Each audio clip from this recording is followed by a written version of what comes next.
The morning of December 7, 1941, would forever divide American history into before and after, and with it came a weapon that would terrorize the Wehrmacht like no other. As Japanese bombs fell on Pearl Harbor, few could imagine that America's response would include a machine gun so devastating that German soldiers would come to fear it more than artillery itself, calling it names that spoke of supernatural dread and mechanical hatred.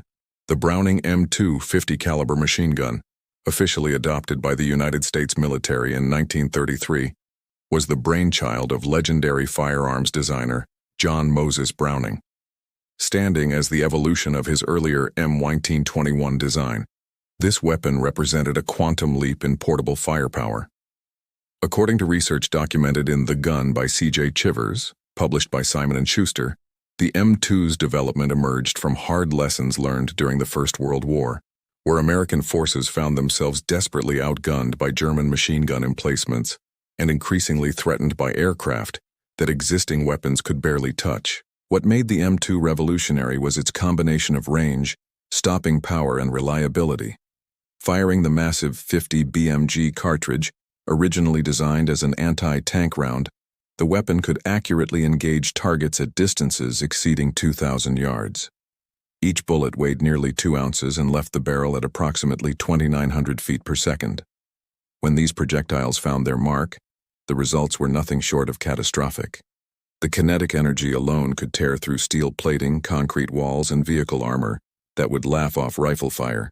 By the time American forces began landing in North Africa during Operation Torch in November 1942, the M2 had become standard equipment across multiple platforms.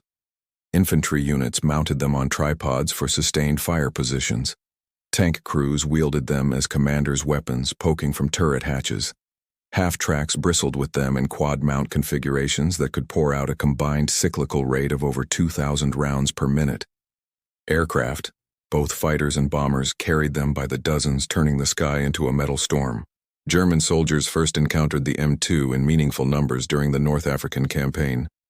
Initial contact reports filtered back through Wehrmacht intelligence channels described something beyond normal combat experience. These were not the light machine guns German infantry had faced from British or Soviet forces. The sound itself was distinctive, a deeper, slower rhythm than the rapid buzz of German MG-42s, but each report carried with it the promise of obliteration rather than mere suppression. Oberst Heinrich von Luttwitz, commanding a panzer regiment in Tunisia, wrote in his diary entries from February 1943 about the American heavy weapon that tears men apart like paper dolls. His accounts described watching helplessly as M2 fire ripped through the thinner side armor of his Panzer IIIs and IVs. Missions that should have been infantry turkey shoots turning into mechanized nightmares as American half-tracks turned their quad 50s on advancing German foot soldiers. The psychological impact began immediately, spreading through the Afrika Korps like a disease of the mind. The spring of 1943 brought the air war over Europe into full terrible bloom, and with it, the Germans discovered that the M2's ground-based horrors paled in comparison to what American bomber crews called their 50 cals. When Boeing B-17 Flying Fortresses and consolidated B-24 Liberators began appearing in daylight raids over the Reich, Luftwaffe pilots quickly learned that engaging these aircraft was fundamentally different from attacking British bombers. Each B-17 carried 13 M2 Browning machine guns positioned in carefully designed overlapping fields of fire. The chin turret, ball turret, tail position, dorsal turret, and waist guns created a sphere of devastating firepower around the aircraft. Luftwaffe ace Major Heinz Baer, who survived 220 combat missions and recorded over 200 victories, described in post-war interrogation reports his genuine fear of the American bomber boxes. "We called them flying porcupines," he recounted. "Approach from any angle and those 50 caliber guns were waiting. I saw more skilled pilots die attacking American bombers than in all other combat combined." The effectiveness of the M2 in aerial combat came from both its mechanical reliability and its destructive power. Unlike many weapons that jammed at high altitude due to extreme cold and thin air, the M2 functioned with remarkable consistency. The recoil operation and simple design meant fewer parts to freeze, fewer opportunities for malfunction. American armorers could maintain these guns in conditions that rendered other weapons useless. Bomber crews developed an almost religious faith in their 50s, naming them, decorating them, treating them as sacred objects that stood between life and death at 25,000 feet. The damage inflicted on German aircraft was simply catastrophic. The half-inch diameter bullets traveling at tremendous velocity didn't just puncture aluminum skin, they destroyed structural integrity. A single hit could sever control cables, shatter engine blocks, or tear away entire sections of wing. Luftwaffe maintenance crews examining damaged fighters that limped home from bomber intercept missions found destruction that seemed disproportionate to the number of hits taken. One or two strikes from a .50 caliber could mission kill an aircraft that might absorb dozens of rifle caliber rounds. Lieutenant Franz Stiegler, the German pilot famous for escorting badly damaged B-17 Ye Old Pub to safety, rather than finishing it off in December 1943, later described the bomber as more whole than aircraft. The damage he witnessed inflicted by flak rather than machine guns showed him what these weapons did from the inside out. The American .50 caliber was our .50 caliber, he explained in interviews decades later. But they had hundreds where we had tens, and they put them on everything that flew. The psychological toll on Luftwaffe fighter pilots became severe by mid-1943. Unlike ground combat, where soldiers could take cover or withdraw, fighter pilots had to close to effective range to destroy bombers, which meant flying directly into concentrated M2 fire. The approach itself was a study in controlled terror. Pilots watched tracers, every fifth round visible as a glowing streak, arcing toward them with deceptive slowness until they flashed past the canopy, or worse, didn't. The sound of .50 caliber rounds hitting a fighter was distinctive, loud metallic bangs that promised catastrophic damage. The 6th of June, 1944, brought Operation Overlord and the beginning of the end for Nazi Germany. But for the Wehrmacht soldiers dug into Normandy's hedgerows, it brought their first full exposure to American firepower doctrine. The bocage country of northwestern France, with its ancient earthen banks topped with thick hedges dividing every field into a natural fortress, should have been a defender's paradise. German infantry had transformed each hedgerow into a prepared position, creating defense in depth that could bleed attackers white. They had not, however, prepared for the sheer volume of M2 fire that American forces could concentrate on any given position. American infantry tactics in Normandy quickly evolved around the M2's capabilities. Where British and Canadian forces often relied on artillery preparation before advances, American commanders discovered they could use concentrated machine gun fire to achieve similar suppression with immediate responsiveness. Infantry battalions would call up M2-equipped half-tracks or jeeps, position them with clear fields of fire, and simply pour hundreds of rounds into suspected German positions. The heavy bullets tore through hedgerow vegetation that would stop rifle fire, penetrated the earthen banks themselves, and turned prepared positions into death traps. Gefreiter Hans Schmidt, captured near St. Lo in July 1944, provided detailed testimony to American intelligence officers about the psychological impact of M2 fire. His account, preserved in the National Archives records from Interrogation Report number 4763, described the distinctive sound carrying across the Norman countryside. You could hear them from kilometers away, Schmidt reported. That slow, steady pounding, like a giant's hammer. Once you heard it, you knew Americans were coming and you knew your position was no longer safe. The .50 caliber did not respect our fortifications. The M2's effectiveness against light vehicles and fortifications made it a primary weapon for exploitation after breakthrough. Once American forces penetrated German lines, mechanized cavalry units equipped with M8 Greyhound armored cars and M5 Stuart light tanks, all mounting M2s, would race through gaps to attack supply columns, headquarters elements, and reserves moving to counterattack. The range of the .50 caliber meant these units could engage German trucks and half-tracks at distances where return fire was ineffective, shooting up entire convoys before heavier weapons could respond. Tank destroyers and Sherman tanks added to the firepower equation. While their main guns handled enemy armor, commanders quickly learned that the M2 mounted atop the turret served as a devastating anti-personnel weapon. Tank commanders could rake German infantry positions, suppress anti-tank gun crews, and dominate urban combat in ways the main gun simply couldn't.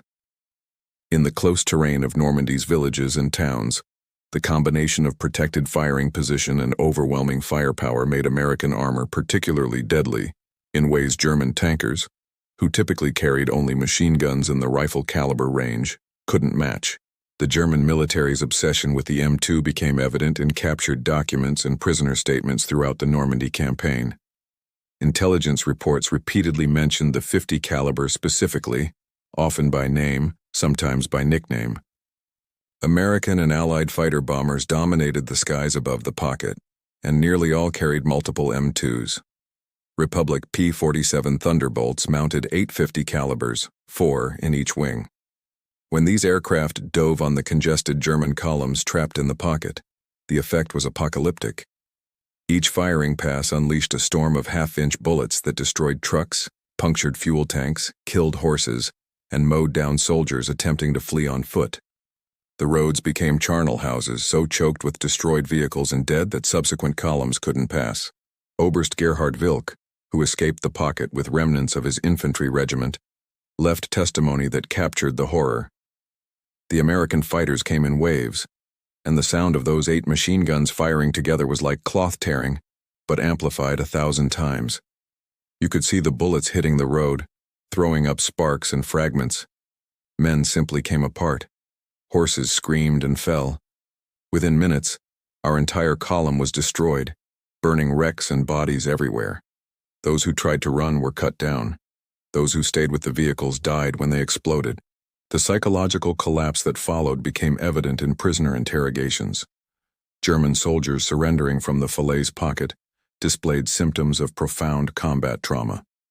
Many specifically mentioned the .50 caliber fire as worse than artillery, worse than bombing because of its constant presence and personal nature. Artillery fire was random, impersonal, something that happened to unlucky soldiers. The M2 fire seemed aimed, deliberate, personal. Every burst suggested someone was specifically trying to kill you, watching through sights, tracking your movement, waiting for the moment to fire. The Falaise pocket also demonstrated the M2's effectiveness in combined arms operations. American commanders coordinated artillery, airstrikes, tank fire, and machine gun fire into integrated systems of destruction. The M2 filled a crucial role, providing sustained suppressive fire that prevented German forces from maneuvering, kept them pinned in killing zones where other weapons could engage them, and exploited any exposure with immediate, accurate fire. German tactical doctrine, based on movement and maneuver, simply collapsed when every attempt to move drew devastating machine gun fire. Medical reports from German survivors revealed the nature of M2 wounds. The 16th of December, 1944, brought Hitler's last great gamble in the West, Operation Wacht am Rhein, known to history as the Battle of the Bulge. German forces achieved tactical surprise, smashing through American lines in the Ardennes forest and creating panic in Allied headquarters. For the first days of the offensive, Wehrmacht troops enjoyed success reminiscent of earlier campaigns, pushing back American forces and capturing significant territory. But as the offensive stalled and American reserves arrived, the M2 Browning again demonstrated why German soldiers had come to fear it above all other weapons. The defense of Bastogne became legendary, and the M2 played a crucial role in the surrounded American forces' ability to hold. The 101st Airborne Division, along with elements of the 10th Armored Division and other units, established a perimeter around the vital crossroads town and prepared for siege.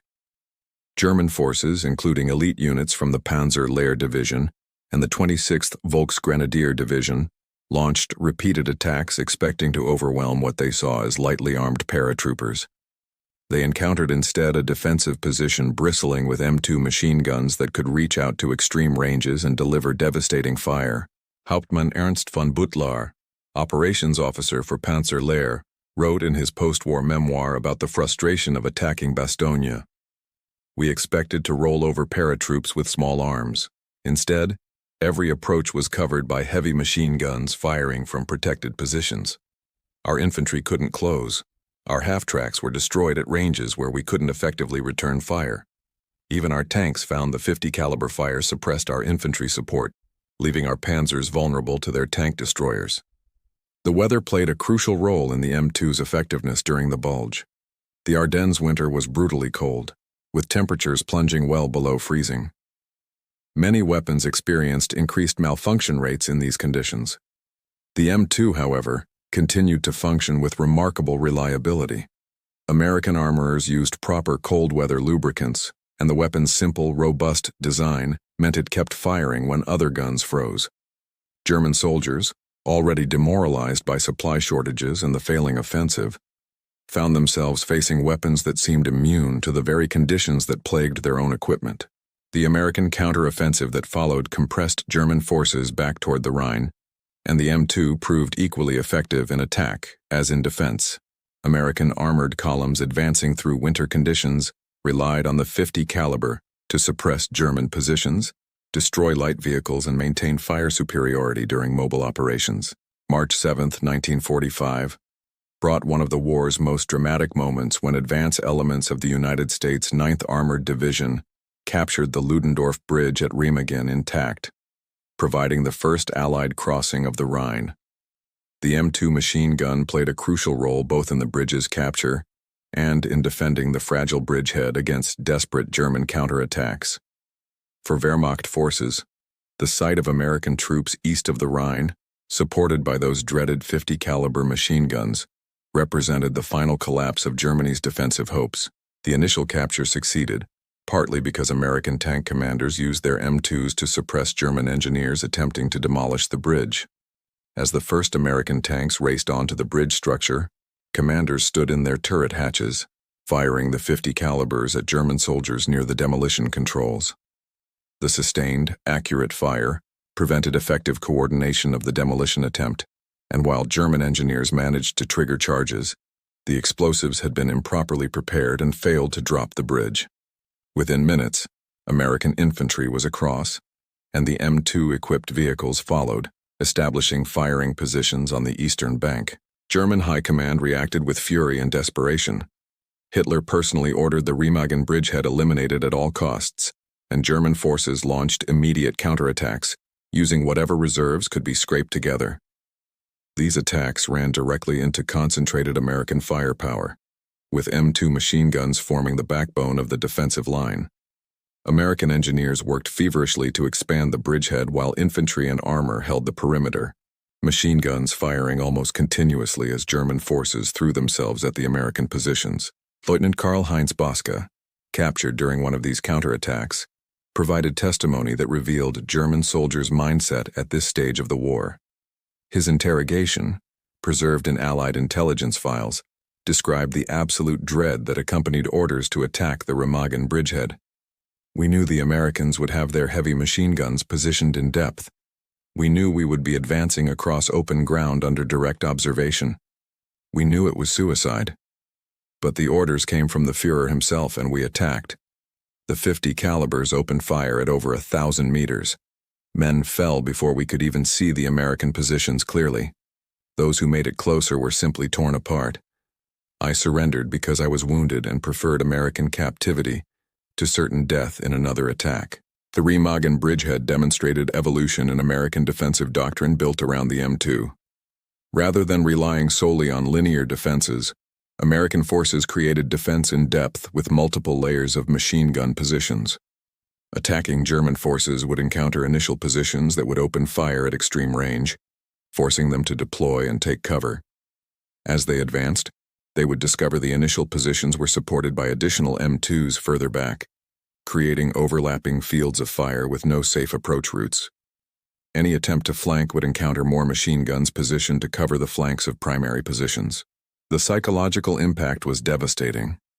German infantry, already exhausted from years of war, facing certain defeat, and knowing their families were in the path of advancing Soviet armies from the east, now had to attack positions where death was not just likely but virtually certain.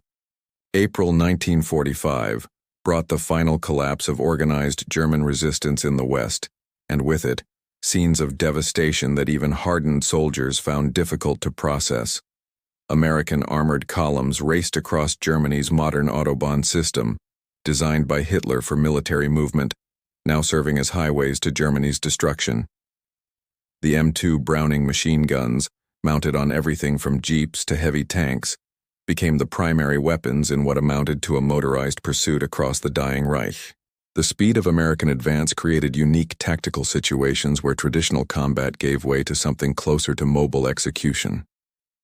German units attempting to retreat encountered American mechanized cavalry, moving faster than they could withdraw. The long range and devastating power of the M2 meant American units could engage German columns from positions where return fire was ineffective or impossible.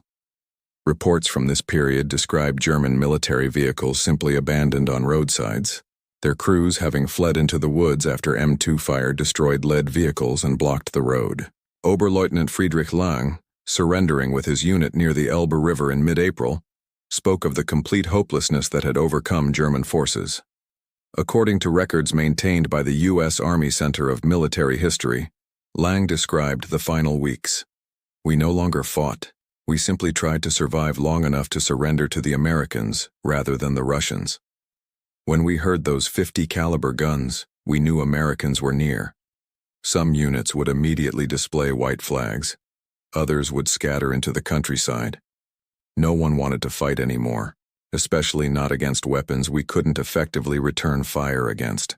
The meeting with Soviet forces at the Elbe River on April 25th highlighted the differences in weapons technology between the Western Allies and the Soviets. While Soviet forces had achieved victory through mass and determination, American forces had done so with a significant technological and firepower advantage.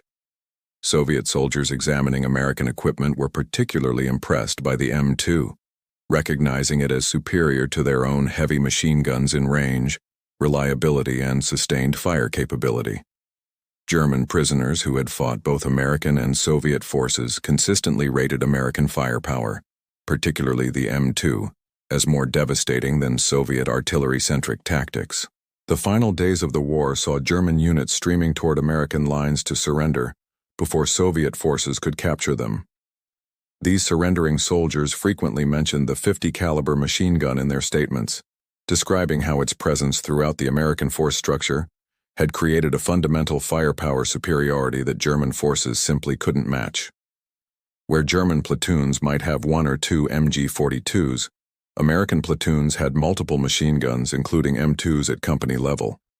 Where German vehicles mounted machine guns as secondary weapons, Americans mounted them as primary anti-personnel systems with dedicated ammunition supplies. The contrast in casualties reflected the effectiveness of American weapons. While German forces had inflicted significant casualties on American troops, the ratio favored Americans heavily, particularly in the war's final months. The M2 contributed directly to this disparity. May 8, 1945 brought VE Day and the formal end of the war in Europe. But for German soldiers entering captivity, the education about American weapons technology continued.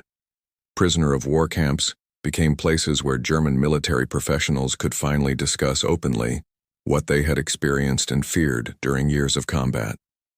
The M2 Browning machine gun emerged repeatedly in these discussions as a weapon that had fundamentally altered their tactical thinking and psychological state. Intelligence officers conducting systematic interrogations of German officers for the United States Strategic Bombing Survey and other post-war analytical efforts found consistent themes in German testimony regarding American weapons. The M2 appeared on virtually every list of most feared weapons, often ranked above heavier systems. When questioned why a machine gun would be more feared than tanks or artillery, German officers explained that the M2's omnipresence made it more dangerous in practical terms. Artillery fire was intermittent. Tank guns were powerful but fought other tanks primarily. The 50 caliber was everywhere, always, pointing at everything. General Major Dietrich von Koltitz, the former military governor of Paris who had surrendered the city intact in August 1944, provided particularly insightful analysis during his interrogation. His perspective, preserved in French and American archives, noted that German forces had developed tactical doctrine around their own strengths, particularly in maneuver warfare and combined arms coordination. American forces, however, had developed doctrine around firepower superiority, accepting that German troops might be better trained individually, but would be overwhelmed by sheer volume of fire. The M2 epitomized this approach, a weapon that didn't require exceptional skill to employ effectively, but delivered devastating results when used in quantity. The technical comparison between the M2 and German equivalents revealed telling differences in design philosophy. The German MG-42, while an excellent weapon with a much higher rate of fire, chambered the standard 7.0 rifle cartridge. This made it lighter and more portable but limited its effective range and stopping power compared to the M2. German forces had attempted to field equivalent heavy machine guns, but never achieved the same production numbers or standardization. Where every American company could expect M2 support, German heavy machine guns were often pooled at higher command levels, diluting their effectiveness. The Soviet capture of German records and personnel provided additional perspective on the M2's impact. Soviet intelligence services, debriefing German prisoners for their own purposes, found similar patterns of fear and respect regarding American weapons technology. These reports, declassified decades later, showed Soviet concern about facing American forces equipped with such weapons, contributing to Cold War arms development priorities. The Soviet Union's development of the DSHK and later the NSV heavy machine guns reflected lessons learned from German experiences with the M2. Post-war analysis by German military historians attempted to quantify the M2's impact on German combat effectiveness. While precise numbers proved impossible to calculate, estimates suggested that the concentration of M2 firepower in American units inflated American effective combat power by a significant multiplier. The years following Germany's surrender brought opportunities for German veterans to reflect more deeply on their wartime experiences. As the immediate trauma faded and scholarly interest in the war grew, German soldiers began writing memoirs, giving interviews, and participating in historical studies.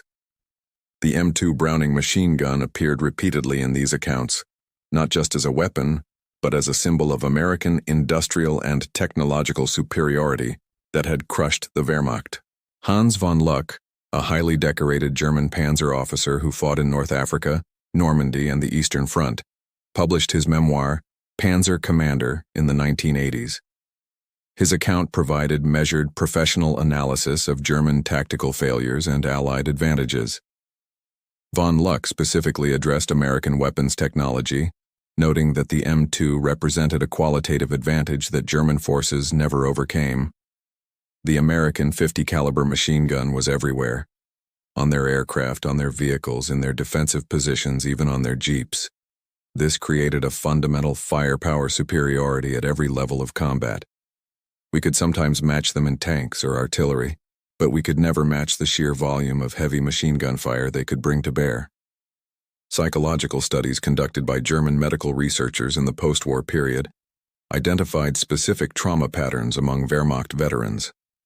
While all combat produced psychological casualties, researchers found that sustained exposure to heavy weapons fire, particularly from aircraft-mounted M2s and ground-based concentrations, produced especially severe symptoms.